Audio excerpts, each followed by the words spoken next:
Hi, Bilko. How are you? Is that Mr. Caton? How are you, legend? Good, mate. And I'm old enough to have that Bilko has a bit of resonance with me. You talking Ernie Bilko, the wheeler dealer from the 50s? Yeah. Yeah, I came across that movie with Steve Martin, would have been the mid-90s, and that's because I have the name Billiken. Friends at school couldn't ever say because it was Ukrainian, so they used the term Bilko. So, you know. Oh, come on, Cole, cheer up. Right. You two haven't spoken in 40 years. Why start now? Liz's ram. He's sick. It's good to see you smiling because I tell you, the character in Rams, Les, he's a grumpy old bastard, isn't he? Well, you've nailed it, mate. Mr. Nice Guy. Yeah, which is good to see you because you've got a great range, of course. But we are talking the new movie Rams that will be out very shortly. Michael Caton is just one of the many stars in there. And this is what has surprised me is it was filmed in WA, which is a great part of the world. And you've got to tell me, Michael, was this done earlier this year, like before all the COVID stuff? Because it just, it just took me away to... No, mate, no. It was. We actually started making it more than 2 years ago. Right. Yeah. And they were going to drop it in about March, and then of course everything just happened. I was making Back to the Rafters at the time it was due to be released, and we had to close down production of that, and then we only came back about a month ago and finished that, and which we finished last Friday. And then, of course, we're finally getting the release for this. So no, it was not intentional in any way that all of this, what is echoed in the film, has happened in real life. Because that's what's wonderful now is that just with everyone in lockdown, it just reminded you of the wide open spaces that a lot of people aren't getting to see at the moment. So it was really nice to see that part of Australia. I've got to ask you too, though, the Rams, were they real or is it CGI? Can you spill that stuff? No, they were very real, mate. The only time they weren't real was when they were on the back of the truck, because they were so precious that we couldn't put them in a cage like that. So they were actually from the taxidermist, those rams. How many how many educational classes did you and Sam have to go through to work with them? I mean, people say sheep are docile, but I don't believe that. No, mate. No, I've had enough. The good thing about the Dorsets are they have a brain, which from experience, I can assure you the Merino has not. The Merino is very good at producing wool. Yeah.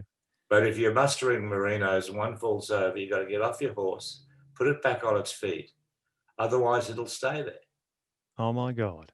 See, That's why there's the Merinos are the butt of jokes in the movie. So you've obviously, farmers who watch this are going to appreciate that you and Sam are the real deal. I love that. No, but they had a trainer. You know, I think the Rams have paid more than me. Don't take it, mate. A control plan has been put in place in the hope of containing the outbreak. I reckon we spent half our lives in here. It means everything to them. Can I ask you too? Like, the message of the movie is like it's brotherhood. You've fallen out with Sam Neill's character. I mean, it's a real. To me, the message is mental health, and that's the message that comes out of Rams. I just feel that poor old Les wasn't being given the help that he maybe needed. Do you think when you looked at the character, was that something that came through in the script, that he was a man who was just happy to fight alone, or he just didn't want help? Well, look, we had a backstory that for the character, that he was ex-Vietnam, PTSD,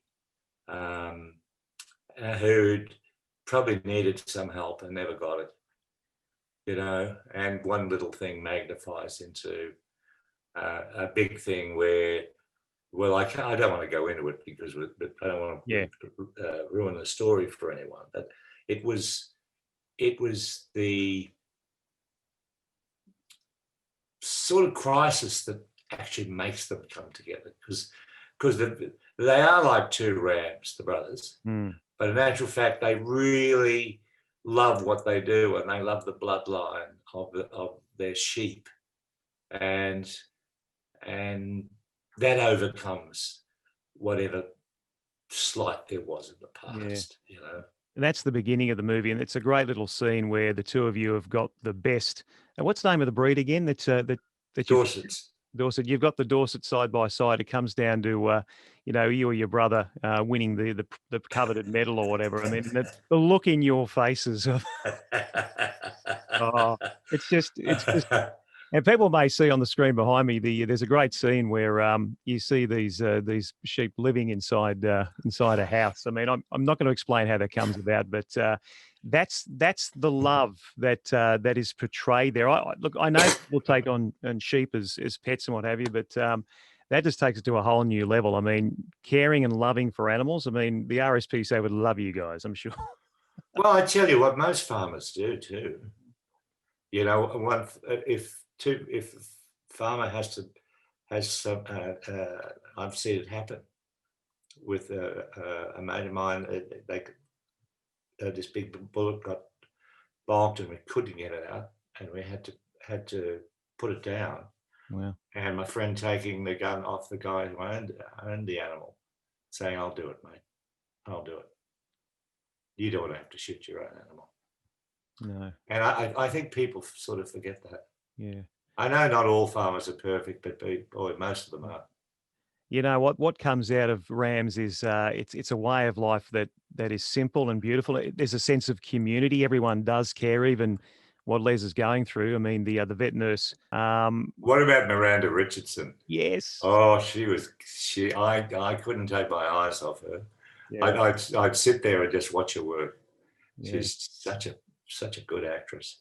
Shooting schedules for that, I mean, are they long days, or is it just like having one big party with everyone? You sort of do your day shooting, then sit around and have a meal at night, especially when you're away from your home? No, they are long days. I mean, you're up at dawn and you're doing it till dark.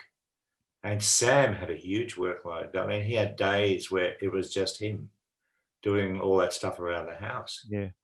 So he had huge days. Yeah. And I had it a bit easier, really. But mind you, every time I try to get to the Stirling Ranges, they changed the bloody schedule.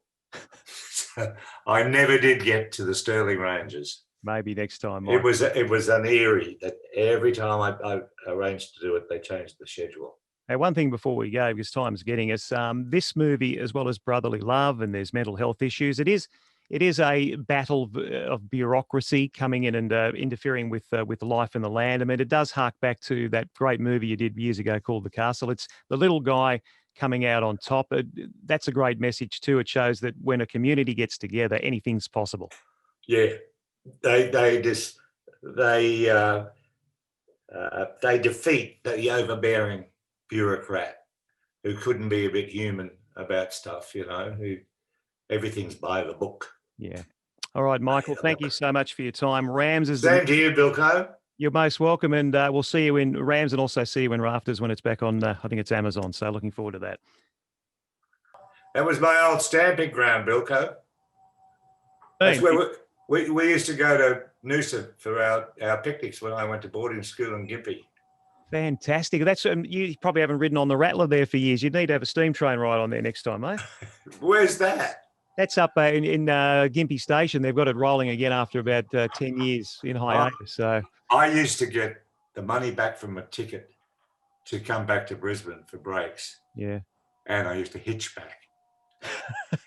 You old bastard. That's great, Mike. I love your work, man. Thank you so much for your time, all right? And if you can't hit it yet, look, I know it's hard, but if you're up Noosa way, let me know because I'd love to have a coffee with you sometime.